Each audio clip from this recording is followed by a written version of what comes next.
Yo, what's going on in the hood? Kunal here. Want to go over a quick trade we did today. This is, our kind of bread and butter that we trade in the chat room. Sorry for the late video, but late nights, as you know.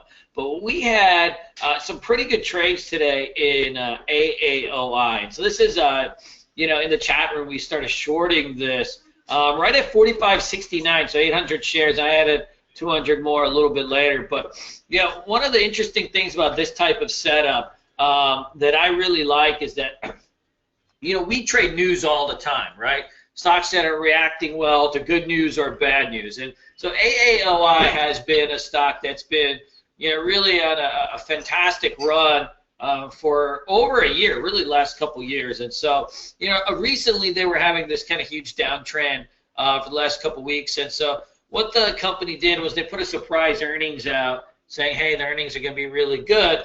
And so the stock bumped right into, $50 here, which is a sucker's gap. We like to trade gaps, but that's a sucker's gap because the stock's already been getting demolished and it just gaps right into resistance. And so it fades off the whole day. We had the guys in the chat room, everybody shorting this thing, right near high of day. Zaman, who runs the chat room with me. And what we do is, once you have a stock that fades off like that, and you can see the way it just closed too, right near lows, immediately the next day, if I start to see some early morning strength and I start to see that kind of gap up come again or some early morning type of spike, I'm going to take this thing down. I'm going to try to short this thing as, most likely this stock with its BS news coming out, right, over time is just going to kind of drift down to about $40 or so and give it all back. That's what they do, right? They put out the fluff and then they give it all right back. It's pretty incredible when they do it, but people fall for it. And so what happens is, the stock falls all day, right? And so the next morning, and when you see strength, everybody just assumes like it's a bounce day. It's like, oh my gosh, well, the stock's down so much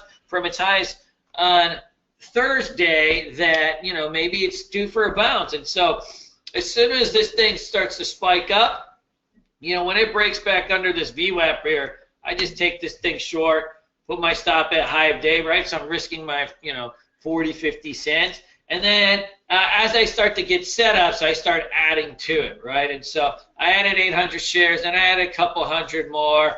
Then we bear flagged, and I added a little bit more. And throughout the day, we actually traded a couple more times. And so we ended up doing pretty good on it.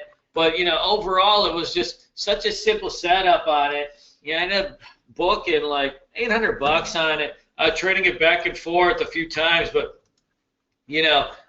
500, when I was trading these, I was adding a couple hundred at a time. But that's, my bread and butter is, looking at the news and trying to figure out on the bigger picture what should be happening, right? Sometimes we get so caught up intraday on what is happening, we forget to actually have a thesis behind our trades that says, hey, I'm supposed to be doing this to this stock because this is what's really happening. And so aligning that is just a really important and something that we really focus on in the chat room is how do we get in to the right place, not just intraday patterns, right, but the right place. You're only as good as the stocks you trade. That's the nature of a trader. Sometimes we get so focused on flags this, flags that none of that stuff really matters because we're only as good as the stocks we trade. And so we need to make sure that, number one, we're looking at the right ones, and then number two, we're able to actually read what's happening on the bigger picture to determine what type of tactics to actually take. So hope that helps, guys. Let me know if you have any questions, and I'm always around. Take care.